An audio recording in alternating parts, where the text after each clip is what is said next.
Elle est considérée comme l'un des plus puissants lobbies au monde. La NRA, l'Association nationale américaine en faveur du port d'armes, est influente et ne s'en cache pas dans ses clips promotionnels. RSTV, la chaîne qui dit vrai. Abonnez-vous massivement et restez branchés sur nos antennes. Notre devoir est de vous informer. Shalom à tous les bien-aimés. J'espère que vous allez bien partout à travers le monde et particulièrement aux pasteurs qui sont dans les groupes Les Temps de l'Union,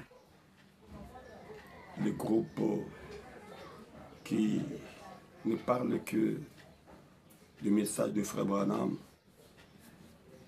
un groupe qui a été créé justement pour les échanges exclusivement avec les citations de Frère Branham pour des sujets controversés dans les messages. Et voilà que il y a encore un autre sujet controversé. Les gens le disent tout bas, mais je vais au moins le dire un peu tout haut. Parce qu'il s'agit de murmures parmi les frères, et plus particulièrement les frères du message de Frère Branham, au sujet de ces documents d'autorisation des cultes. Un document que le ministre de la Justice décide désormais de donner ça aux prédicateurs ou plus particulièrement aux pasteurs.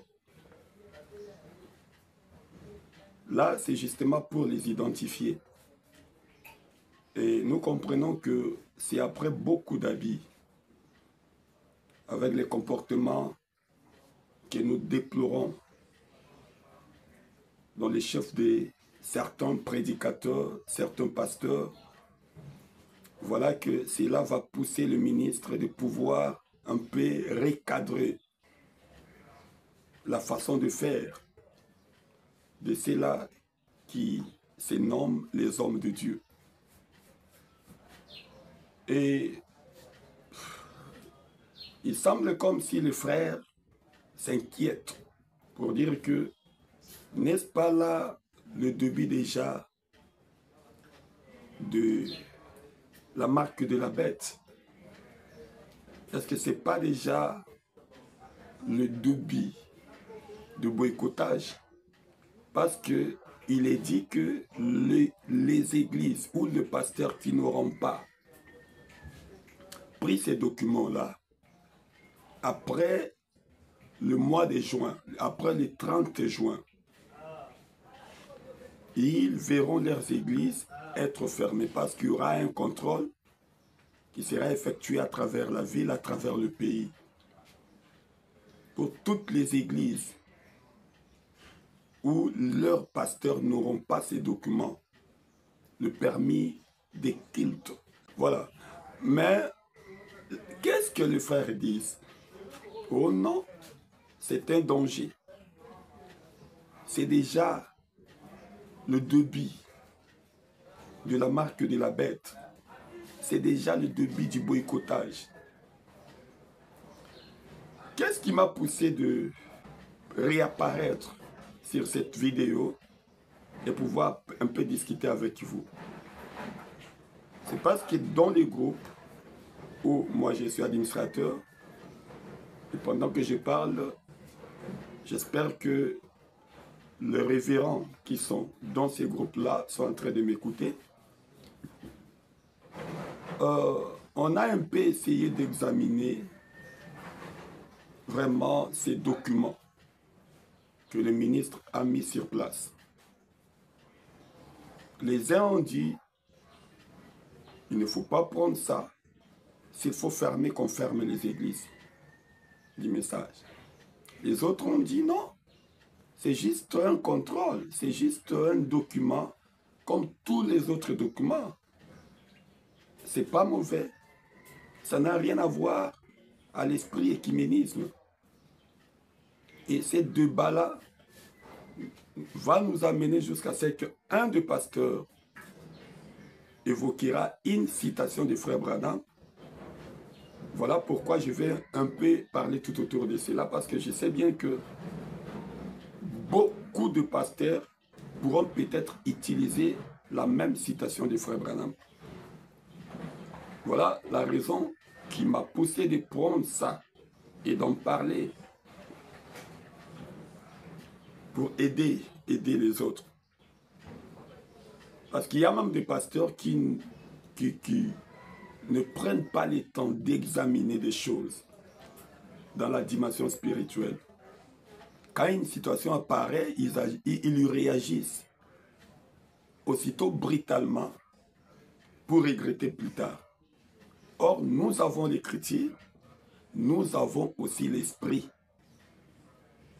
pour nous éclairer les Écritures. Parce que la Bible dit, la lettre tue, mais l'Esprit vivifie. Donc, quand il s'agit d'une situation qui apparaît, il faut l'examiner avec la lumière de la parole et surtout dans l'Esprit. C'était poussé par l'Esprit que ces hommes-là ont écrit de la part de Dieu. Voilà. Et nous autres, on a pris le temps d'examiner ce que le ministre a décidé de faire pour le recadrage des comportements des soi-disant pasteurs qui se comportent très mal. Et il décide de mettre sur pied un document pouvant identifier qui prêche et qui ne prêche pas, qui a le droit de prêcher et qui n'en a pas comme droit pour prêcher la parole. C'est pourquoi il y a un permis de culte qu'on a décerné pour donner aux pasteurs, aux prédicateurs. Est-ce mauvais d'avoir ce permis-là? Permis. Est-ce mauvais d'avoir cette autorisation? Comment quelqu'un peut œuvrer sur un sol qui appartient à l'État et ne pas être autorisé par l'État? Les gens que vous prêchez, ce ne sont pas vos hommes. C'est un peuple qui est contrôlé, géré par l'État. C'est l'État qui gère tout. Maintenant, pourquoi refuser d'être contrôlé, géré par l'État? Oui, nous savons que les affaires de Dieu a toujours été gérées par Dieu lui-même. Mais du moins, contrôlé par l'État pour qu'il n'y ait pas des infiltrés. Nous le savons. On est sans ignorer qu'il y a des infiltrés qui se disent pasteurs, mais qui ne le sont pas. Paul l'a dit dans la Bible. Et pourquoi empêcher l'État de faire son travail de contrôler? Un frère dit, il va invoquer une écriture. Je ne vais pas vraiment paraphraser ce qu'il a dit. J'aimerais que vous-même, vous puissiez l'écouter sous l'anonymat, parce que je vais pas mettre sa photo, je vais seulement mettre la voix. Et vous allez écouter cette écriture-là que le bien-aimé a évoquée pour nous dire que octroyer ou avoir ces documents de permis de culte serait déjà un pied sur le chemin de l'écuménisme, la marque de la bête. Écoutons-le et nous allons revenir juste après. Révérend Richard, que Dieu bénisse beaucoup. Certainement, même moi je ne dis pas que c'est ça, ça a déjà commencé. Seulement j'ai dit que, écoutez cette question et réponse de 1954, le 3 janvier matin. Frère Branham dit au paragraphe 221, il dit, et cette affaire du NRA, NRA ici, c'est aussi un document qu'on donnait là aux États-Unis d'Amérique. C'est un document qu'on donnait, comme nos documents qu'on donne là. Il dit, j'ai dit, ce n'est pas ça qui est la marque de la bête. Absolument pas. Ce n'est pas les documents là que Mutamba vous donne là qui est la marque de la bête. Certainement pas. C'est un boycottage religieux. Pas ça.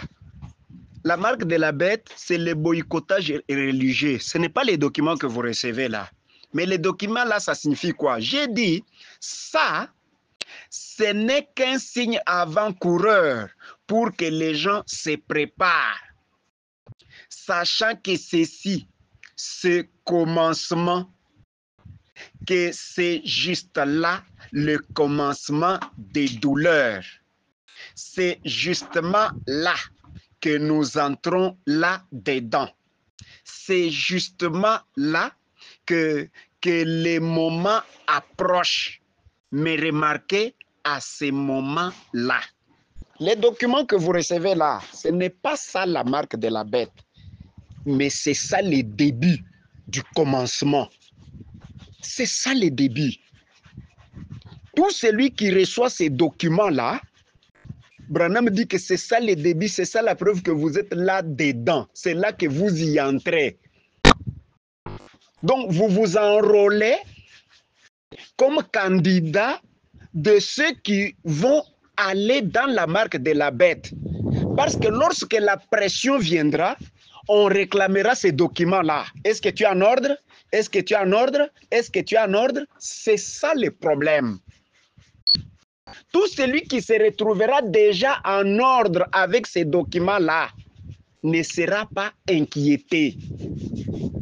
Parce que c'est une proposition très attrayante. Vous, on vous dira, ok, c'est comme vous avez déjà les documents, vous savez, nous refusons les désordres, vous savez, il y a des ministres qui engrossent les filles d'autrui, les femmes d'autrui, qui trichent, qui volent de l'argent, des brebis, tout. Comme vous êtes déjà en ordre, c'est que vous êtes un homme logique, c'est que votre église est en ordre, c'est que. Mais, sachez que les documents que Mutamba vous donne là, c'est ça, le début du commencement. Ce n'est pas encore arrivé au moment de boycottage. D'abord, c'est le boycottage des églises. Donc, le gouvernement, l'église catholique au travers des gouvernements va d'abord boycotter les églises. Ceux-là qui ne seront pas en ordre, on va les fermer. D'abord, le boycottage, c'est le gouvernement et l'église catholique vont aussi boycotter d'abord les églises. Ce qui se passera d'ici le 30 juin. On va boycotter les églises indépendantes qui ne sont pas liées à ces documents. On va les fermer. On va sanctionner les ministres.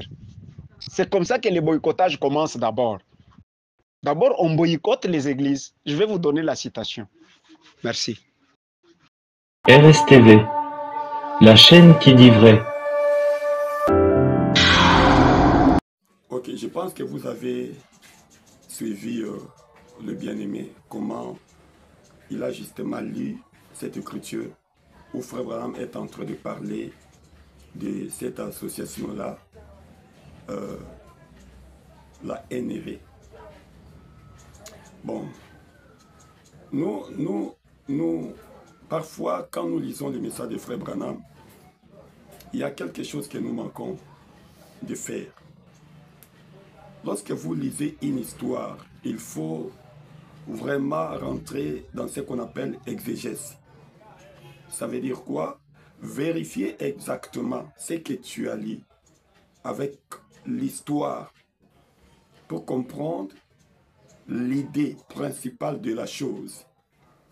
Frère Branham parle de NRA, oui. Mais il dit que ce n'est pas ça la marque de la bête. Il dit que c'est juste le commencement. Avec quel esprit? Et c'est quoi exactement la NRA là? C'est quoi? Parce que si tu ne comprends pas encore ce que signifie NRA, que les frères appellent la NRA, vous allez avoir de difficultés à comprendre le contenu. Or, c'était justement une association qui donnait l'accès de port d'armes pour soutenir une loi de la Constitution américaine qui parlait soit de la sécurité. Voilà. Et ça a été créé depuis 1871 par un journaliste du nom de William Conan. C'est lui qui a créé cette association-là, NRA ou NRA. Voyez. Maintenant, c'était l'accès qu'on donnait à la population américaine que n'importe qui peut avoir l'accès au port d'armes pour sa sécurité et pour la sécurité de la Constitution américaine. Voyez. Et Branham dit, entrer dans ça, ce n'est pas mauvais. Mais ce n'est pas ça la marque de la bête. Ce n'est pas ça l'œcuménisme. Mais c'est juste un enjeu qui prépare déjà la chose. Pourquoi? Parce que lorsque le port d'armes est donné, l'accès est donné à tout le monde, et le jour où le boycottage commencera, ce sont ces gens-là qui vont réagir. Ce sont ces gens-là que l'État va utiliser pour attaquer ceux qui ne seront pas ou ceux qui ne feront pas partie de l'œcuménisme. C'est un peu ça l'idée. Mais le document que le frère appelle le document de NRA, ce document-là, ce n'est pas un document qu'on donnait aux églises. Non, rentrez dans l'histoire. Je vais vous balancer une vidéo qui parle de cette association-là et vous comprendrez que vous êtes loin d'être proche de l'idée. Ce n'était pas des documents qu'on donnait aux églises. Mais lorsqu'il s'agit ici de ce que le ministre de la Justice Mutamba fait, c'est exclusivement aux églises pour donner l'autorisation de culte aux pasteurs. Ça n'a rien à voir avec tout ce que nous pouvons imaginer sur la marque de la bête. Ça n'a même pas le sens de l'œcuménisme, mais non. Parce que le document là, quand les églises iront prendre, les pasteurs du message vont prendre ça pour prêcher le message de Frère Branham. Les kimbanguistes vont prendre ça pour prêcher le message du kimbanguisme. Ce n'est pas que, comme moi je prends ça en tant que pasteur du message, et le pasteur kimbanguiste prend aussi ça, et nous sommes unis pour prêcher la même chose. Non. Non. Le NRA là que le frère appelle, c'était un document, c'était même pas un document, c'était juste une association qui regroupait ou qui donnait l'accès de port d'armes à tout le peuple américain pour soutenir une loi constitutionnelle. Vraiment, je ne vais pas vous perdre beaucoup de temps.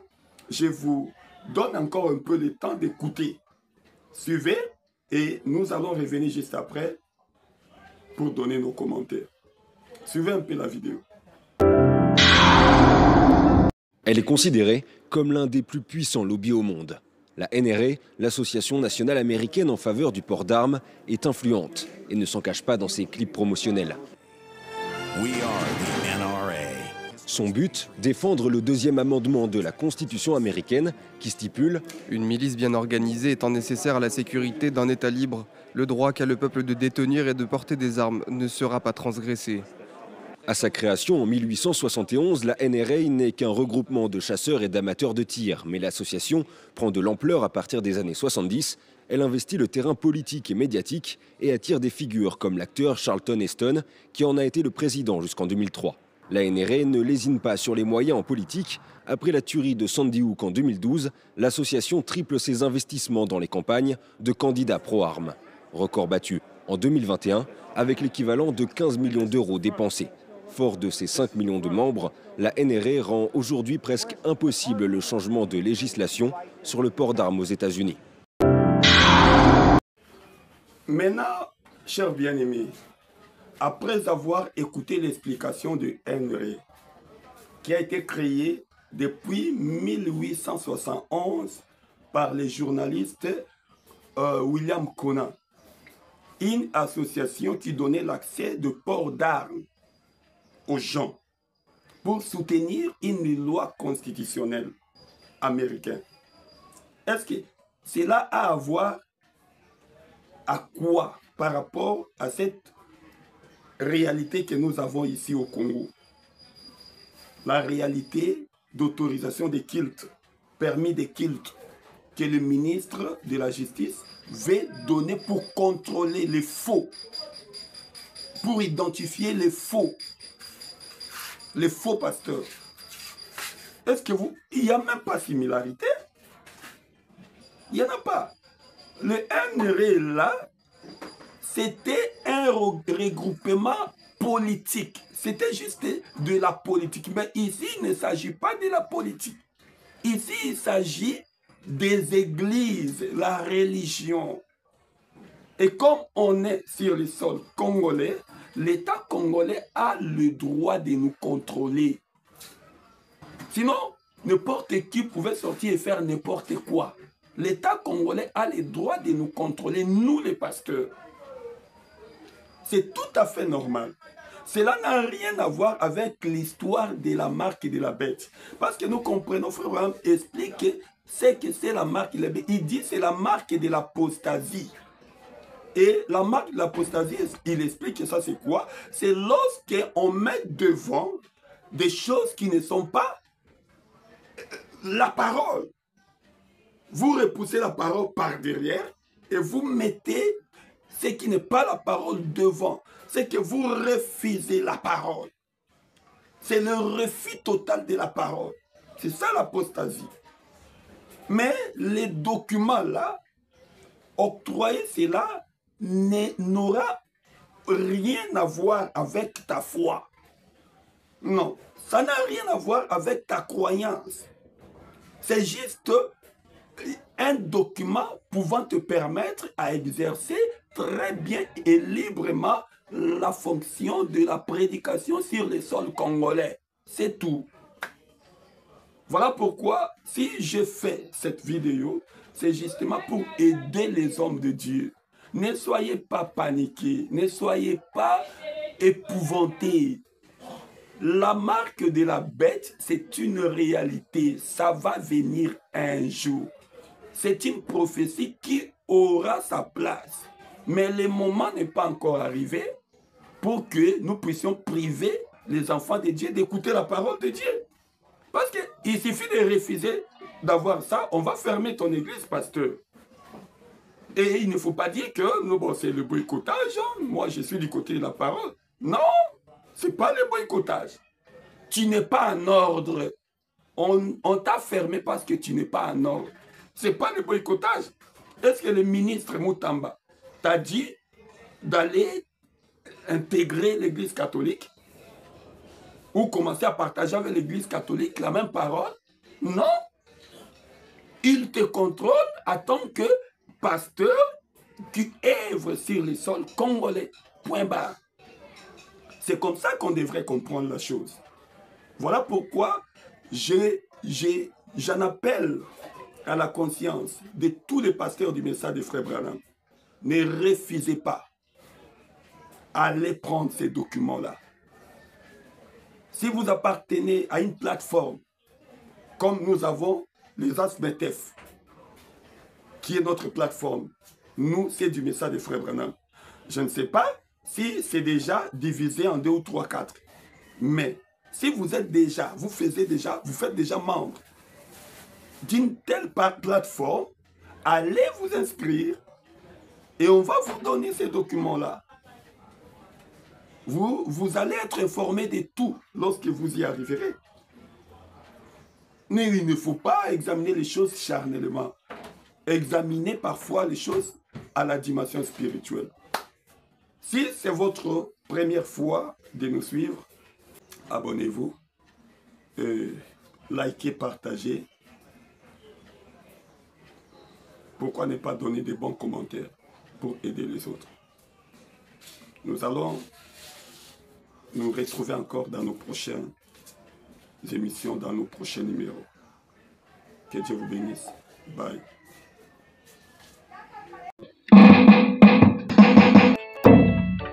Jésus-Christ, ma lumière, oh, mon Jésus, il éclaire mon chemin, partout où je vais, car il est ma lumière, oh, mon sauveur.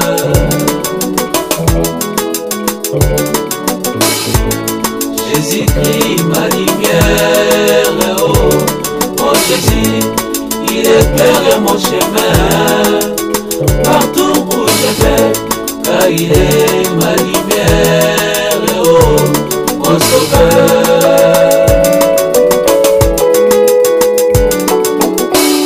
Quand Jésus était sur la terre, quand Jésus était sur la terre, nous lisons dans la Bible qu'il était la lumière. Comprenez-vous comment était-il la lumière? Oh, c'est parce qu'il y a eu un assemblage. L'homme et Dieu tournant parfaitement. Puis cela avait produit, oh, la lumière. Jésus-Christ, ma lumière, oh, mon Jésus, il éclaire mon chemin, partout où je vais, car il est ma lumière, oh, mon sauveur.